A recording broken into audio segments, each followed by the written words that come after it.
चने में इस तरीके से डीरियां तोड़ना है तो आपको एक लाइन पूरी कंप्लीट करने में 10 से 12 मिनट लगेंगे। 50 है तो 10 दूना 500 मिनट, यानी 10 घंटे। 10 घंटे 12 घंटे नहीं, एक मजदूर इसको तोड़ दे यानी 2 मजदूर आराम से इसको तोड़ देंगे। ठीक है ना, 2 मजदूर इसकी डीरियां तोड़ के चले जाएंगे। और ये 1 एकड़ से ऊपर है, मतलब 1.25 एकड़। ठीक है, 1.25 से 1.5 एकड़, यानी 1.5 एकड़ 2 मजदूर तोड़ देंगे आराम से। और मतलब कि 2 बीघे, यानी 2 एकड़ तक तोड़ सकते हैं। एक मजदूर 1 एकड़ तोड़ देगा, तो इसे 10 एकड़ है तो 10 मजदूर, तो इससे प्रोडक्शन बढ़ता है। और बीच में लाइन नहीं जर्मिनेशन हुआ है, ठीक है, तो उसको जाके देखना। तो इस प्रकार की डीजे तोड़ देते, एक इसमें तोड़ दिया, एक इसमें हो गया। ये 2 है, ये इधर है, यहाँ ये वाला धंधा इमली के। 1-2 लाइन छोड़ के 2 लाइनों में तोड़ी है, एक ये और एक ये, 2। फिर देखते हैं रिजल्ट इसके। इन पे कल्टार दिया गया था, 1 पौधा, 2 पौधा, 3 पौधा, 4 पौधे, और ये 5 है, 6 है, 7 है, 8 है, और ये 9। उस पे ज्यादा था तो वो पीलीपन ही रह गया। अभी इनमें गिनने से इसमें तना देखते हैं तो तना स्टेम में क्या अंतर ये है और इसमें ये है। ठीक, और जिसमें नहीं दिया गया उनमें स्टेम देखते हैं। ठीक है, तो जिसमें नहीं दिया गया उसका स्टेम ज्यादा मोटा है बाय द वे, उसके जिसमें दिया गया तो इससे स्टेम नहीं बढ़ता। बाय द वे इसमें ग्रोथ सिर्फ चेक होती है, ग्रोथ रुक जाती है। स्टेम बढ़ाने के लिए न्यूट्रिएंट्स ही लगेगा, और इसको गलती से भी उत्पादन बढ़ घटता है। ये देख लीजिए, अभी इस पे टमाटर खाली बेटा छोटे छोटे 3-3, 4-4, 5-5 ले लिए, और जिस पे नहीं दिया गया उस पे टमाटर का साइज ले लिया है कि नहीं। टमाटर की क्वांटिटी भी बढ़िया क्वांटिटी का, फ्लावरिंग तो उसमें भी सेट हो रही है, और बंच इसमें जैसे कि ये है पूरा, ठीक है, एक एक फूल इसमें सेट हो रहा है, बढ़िया है। ये है आपका लीफ माइनर, नीचे आया, ठीक है। तो ये है, तो अगर ओवर ग्रोथ हो जाए उसके बाद ही रोकना पड़े तो दो, बाकी शुरुआत में तो इसको रोकने वाली दवाई को हाथ ही मत लगाओ, और कल्टार को तो हाथ ही मत लगाओ। अगर ओवर ग्रोथ जिनके यहाँ होती है थोड़ा थोड़ा दे सकते हैं, पर उससे उत्पादन घटता ही है। अगर नेचुरल, अगर वेजिटेटिव ग्रोथ नेचुरल है तो उसको हाथ में लगाएं किसी भी हार्मोन्स को, ठीक है ना। तो किसी भी देश या पूरे वर्ल्ड को हम एक परिप्रेक्ष्य में देखें तो ये कब तक ग्रोथ करता रहेगा और कब तक ये सेचुरेशन में आएगा। तो जब तक, एक तो पहला क्लियर कि जब तक पॉपुलेशन बढ़ती रहेगी और उनके संसाधनों की पूर्ति नहीं हो जाती तब तक ये देश सेचुरेशन में नहीं आएगा। जैसे कि मारुति, एसी हुआ, जो जो भी रिक्वायरमेंट वहाँ की लगती है, ट्रैक्टर, ट्राली, पावड़े, गेती, जो भी लगता है मारुति ये हो, तो सेचुरेशन में नहीं आएगा। रोबोट आ जाएंगे, ठीक है, फिर भी देशों को आर्थिक व्यवस्था चलेगी। बस ये होगा कि लोगों को काम करने की जरूरत नहीं होगी, अपनी इच्छा के अनुसार करेंगे। और ये एनर्जी के द्वारा रोबोटिक और जितनी भी मशीनरी काम करेगी, और मनुष्य सिर्फ एनर्जी पैदा करने के सोर्स ढूंढता जाएगा, या देश उसके सोर्स ढूंढते जाएंगे, और पैसा सामान्यतः ग्रोथ होगी। तो जैसे कि बैंक ब्याज से जिस भी रेट पे पैसा ले रहा है उससे डबल पैसा बढ़ता रहेगा। कौन सी चीजों में? तो सोने में, जमीन में, या शेयर मार्केट की कंपनियों में। ठीक है, जो कंपनियां प्रोडक्ट बनाएगी तो उनकी ग्रोथ रहेगी। तो उसमें म्यूचुअल फंड पकड़े तो 15% तक की ग्रोथ अभी चल रही है। तो जैसे जैसे ब्याज रेट अगर घटा 5 का, तो 5% है, 6 दूनी 12, और इसका ढाई गुना शेयर मार्केट रहेगा, और डबल सोना और जमीन रहेगा। ठीक है, और आधा आपका बैंक इंटरेस्ट रहेगा, और बॉन्ड से इसका 1.5 गुना रहेगा। ठीक है ना। अगर 6% बैंक इंटरेस्ट है तो बॉन्ड 9% का रहेगा। तो इस प्रकार से चलेगा, और यही 9% 10% यही गवर्नमेंट सैलरी बढ़ेगी, और यही किसान की इससे 1% ज्यादा रहेगी, क्योंकि उसकी स्टार्टिंग सैलरी कम होती है गवर्नमेंट की बजाय। तो लेबर और ये 11% पे चलते रहेंगे। आप ये अगर ब्याज और ये घटता है तो कम होगा। तो सेचुरेशन यहाँ पर आता है, तब आएगा कि बैंक इंटरेस्ट जीरो हो जाए, बैंक पैसे रखने के पैसे दे भी नहीं और ले भी नहीं। ठीक है, तब जाके पूरा सेचुरेशन हो जाएगा। देश का सेचुरेशन हो सकता है, वर्ल्ड का सेचुरेशन हो सकता है, या फिर अगर इकोनॉमी घाटे में जाएगी तो बैंक पैसे रखने के पैसे लेगा। ठीक है ना, पैसे रखने के पैसे लेगा। तो उस स्थिति में देश पूरी तरह सेचुरेशन स्थिति में पहुंच गया। मतलब कि देश पैसा खर्च नहीं कर पा रहा कि क्या चीज, क्या प्रोडक्ट बनाना और कहाँ बेचना। तो उस स्थिति में माइनस में जाएगी इकोनॉमी। ये होगा जब पॉपुलेशन घटने लग जाएगी। 140 करोड़ है तो 150 करोड़ है तो 140 करोड़ हो जाए, 130 करोड़ हो जाए, और संसाधन पुराने ही पड़े हुए उनका ही लोग उपयोग करने लग जाए, और फैक्ट्रियां धीरे धीरे बंद होने लग जाए, तो इकोनॉमी रिवर्स हो जाएगी। वो 5-10 साल के लिए होगी, फिर वापस रिवर्स होगी, फिर बढ़ेगी, फिर वापस होगी। तो इस प्रकार से जैसे जैसे पॉपुलेशन घटती जाएगी वैसे इकोनॉमी रिवर्स होगी। तो एक तो पॉपुलेशन जरूरी है इस आर्थिक ढांचे के लिए। तो आपको अगर खेती में पैसा लगा रहे हैं तो पहले तो उधारी नहीं लाएंगे, 30% 40% दूसरों को कमा के नहीं दे, अपने लिए धंधा करें और अपने लिए धंधा बनाएं, और पूरी जानकारी के साथ एक एक रुपया सही जगह खर्च करें। और रही पैसे को फिर नहीं बढ़ा पा रहे, 15% की ग्रोथ नहीं ले पा रहा आपका पैसा, तो आप सीधा है म्यूचुअल फंड पकड़ लो, क्योंकि खेती में पैसा आप लगाएंगे तो 30% ग्रोथ है ही है। 24% छोटे तरह पे पैमाने पे जो धंधे हैं 10-20-30 लाख के, वहां पर 20-25% 30% पैसे की ग्रोथ आ ही रही है। जिसने भी 10-20-30 लाख रुपया लगाया है तो वो इसका 25-30% ग्रोथ लेता है। 50 लाख लगाया है तो वो 5-15 लाख हर साल निकालता है अपनी सैलरी के अलावा। और सैलरी इंक्रीजमेंट उसका 11% 12% होता है तहसील लेवल पर। जिले लेवल पे होगा तो 13% हो जाएगा, और कोई अच्छी सिटी पे होगा, मेट्रो का, तो 14 हो जाएगा। और फिर बहुत बड़ी बिग सिटी है बॉम्बे, बेंगलोर, तो 15 से 18% भी उसकी सैलरी ग्रोथ हो सकती है। प्लस उसका पूंजी कैपिटल ये 30% की स्पीड से ग्रो होगा। 50 लाख से ऊपर कैपिटल जाएगा तो फिर कम होता जाएगा। हो सकता है 24% 25% आए, फिर वो 1 करोड़ 2 करोड़ पे जाएगा तो हो सकता है उसका 20-22%। वो किसी सेक्टर की ग्रोथ चल रही है तो 100% भी चल सकती है 2-4 साल। तो इस प्रकार से कैपिटल बढ़ता है और सैलरी इस हिसाब से ही बढ़ेगी।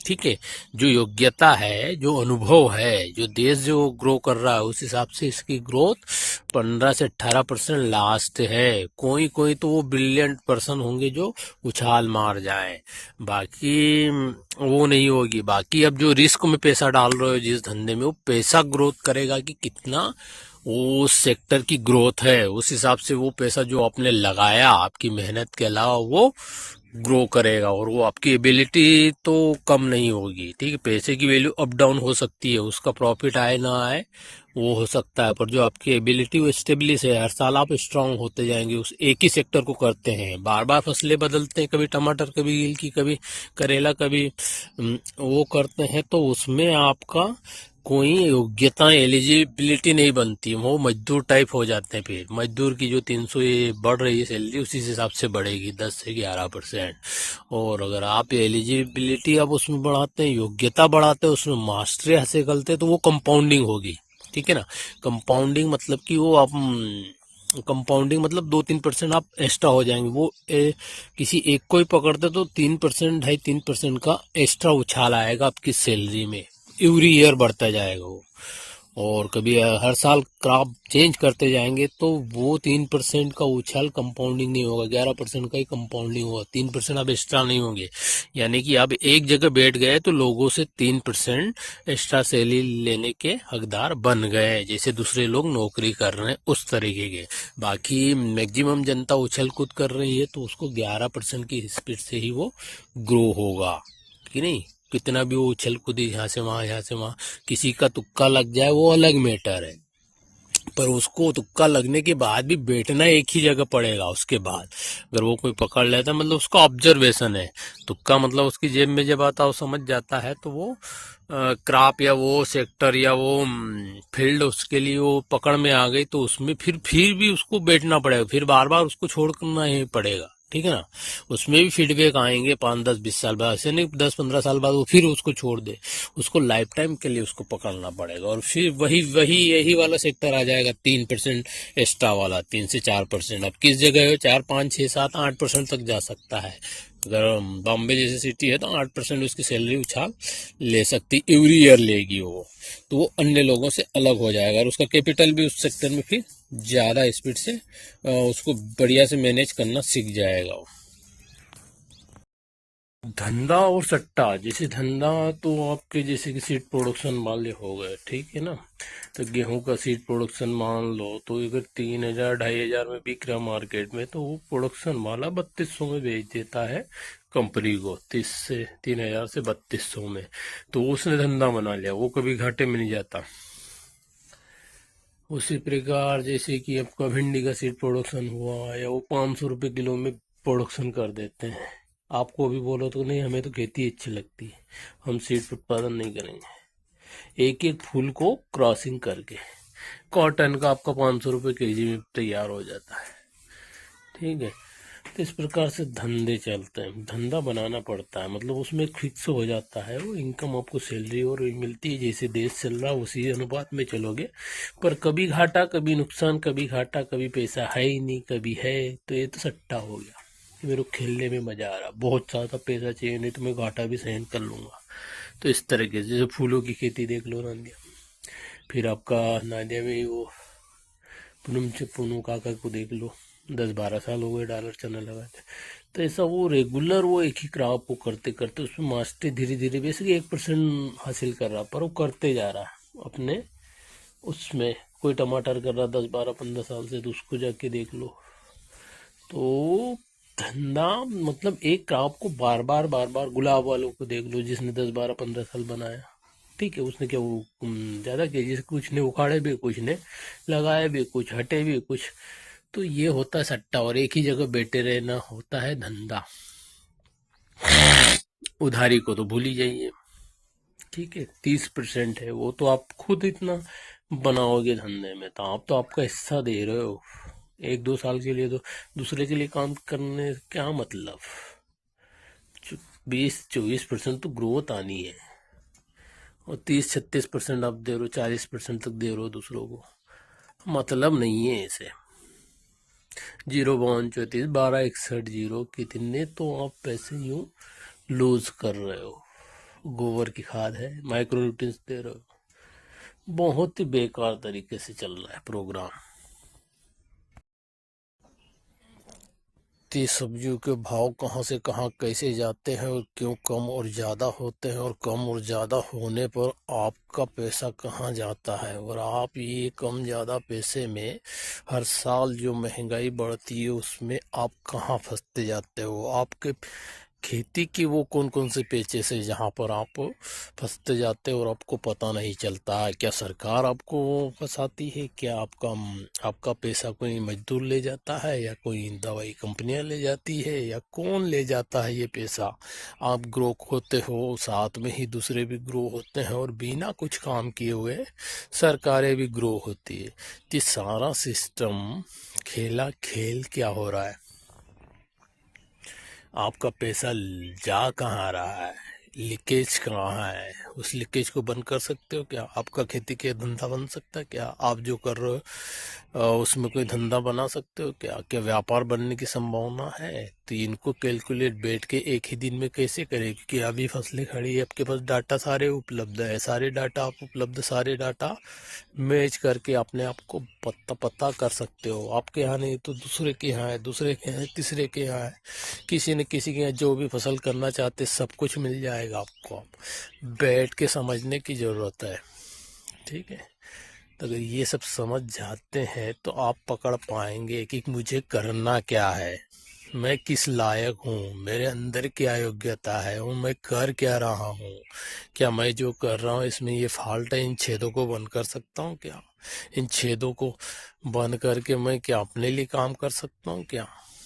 पहले मैं अपने आप स्टेब्लिश हूँ क्या?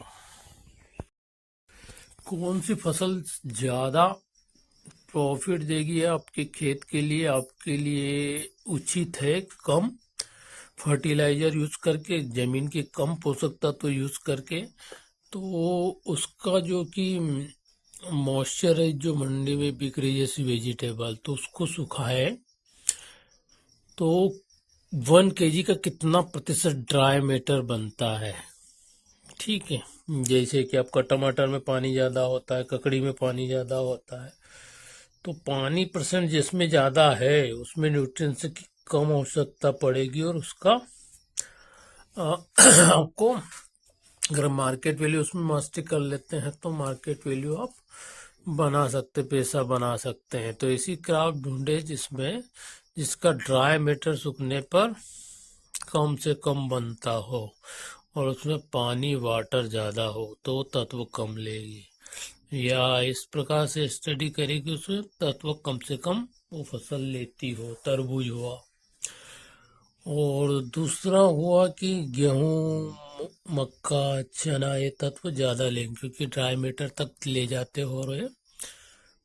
कॉटन हुआ, सोयाबीन हुआ, और इसमें वैल्यू कम बनेगा। दूसरा जिसमें इसको जिस फसल में समस्या है उस फसल की खेती करना शुरू करें और उसमें अपनी मास्टरी हासिल करें और वो फार्मूला बनाएं आप और उसको गुप्त रखें और उसको आप बिजनेस आप डेवलप कर सकते हैं। कि सबको बताने के बाद तो सभी फंसेंगे, सभी फंसते हुए तो चली रही गाड़ी, तो बता के कोई एहसान भी नहीं कर लेंगे हम, ठीक है ना? उल्टे और फंसाएंगे, किसी को कुछ बताएंगे तो वो और जो कर रहा है उससे अलग में आ जाएगा और ज्यादा फंस जाएगा। तो इस प्रकार से किसी फसल का कोई ऐसा बनाए कि जिसमें बिजनेस बन जाए। किसी का आपको वायरस कंट्रोल करना है तो वो कुछ फार्मूला बना ले, दूसरों किसानों के साथ भी मिल के काम करे, वो भी कमाए और आप भी कमाए, एक सीरीज बने और देश पे भी ये देश की ग्रोथ में भी भागीदारी बने। सब करेंगे फिर वही कीचड़ खान हो जाएगा, ठीक है? तो न्यूट्री या फर्टिलाइजर को कोई ऐसा बनाए कि जिससे प्रोडक्शन बढ़ जाए, बीमारियों का बनाए, या कुछ ऐसा क्रिएट कर ले जो हो नहीं आजू बाजू, ठीक है ना? एक दो चार तहसील में हो नहीं, जिले में हो नहीं, तो इस प्रकार से बिजनेस डेवलप करें, ना कि ये इस ट्रेंड में तो सभी कर रहे हैं और ये ग्रोथ 7% की है। उल्टा मजदूर का जो बर्डन 4% का बढ़ रहा है, जो दवाई कंपनियों की सैलरी जो बढ़ रही है उसका बर्डन बढ़ रहा है, जो गवर्नमेंट अधिकारियों की सैलरी बढ़ रही है उसका बर्डन बढ़ रहा है, जो सरकार की टैक्स प्रणाली है उसका 15% उसका बर्डन बढ़ रहा है। तो वो तो 15% ही लेगी, आपकी ग्रोथ 2.5% हो, 3% हो, कुछ भी हो, कंपनी से वो सरचार्ज करेगी और कंपनियां वो जो उत्पाद बेचेगी उस पे लगा देगी। तो वो आखिरी में देना किसान को है या जो भी उपभोक्ता है जिस भी चीज का, उसको देना है। तो वो वहन तो जनता आपको ही करना है, तो उस ग्रोथ को भी मेंटेन करना है, ठीक है? और जो आप ग्रोथ करेंगे वो उधर खा जाएंगे टैक्स और ये वाली चीजें, ठीक है? तो आपकी ग्रोथ को अगर थोड़ा बहुत बढ़ाते भी हैं तो उधर खा जाएंगे, लेबर खा जाएगा, फिर वो खा जाएंगे, फिर कंपनी वाले खा जाएंगे। तो इस प्रकार से आपका प्रॉफिट उधर घुसते जाएगा, थोड़ा बहुत टैलेंट आया है भी तो आपको धंधा बनाना है, पहले तो किसी चीज को पकड़ो, इधर उधर भागो मत कि कभी गिलकी करूं, कभी भट्टा करूं, कभी मेथी करूं। पहले उनके डाटा लो और इधर से खाना शुरू है ऊपर से। आप कब फंस जाओगे दाव में पता नहीं। ठीक है, आज इस पे फिर से हमने 36% SL दिया और 1.9 एबेमेक्टिन दिया है। ठीक, एबेमेक्टिन 1.9 EC, 1 ml in 1 litre of water, और ये है आपका 2 ml in 1 litre of water, 2.5 1। तो अब ये देखना है कि इसमें ये खुलता है कि नहीं है माथा, ये थ्रिप्स है या वायरस। ठीक है, इस तरह मिर्चीदार ही चिल्ली। ये बारिश में इसमें कुछ शूटिंग नहीं, फिर अब के ठंड में इसने ओपन करके दी। मतलब देसी वेराइटियाँ हो सकती है, अच्छा हो बेटा। ये ग्रोथ कम लेती इसलिए ज़्यादा फंस जाता। और आपका इसको घर पे भी करना है, बॉटल पड़ा है घर पे, ठीक है ना, तो उसको वहाँ पर भी दे देना है आपका। ठीक है।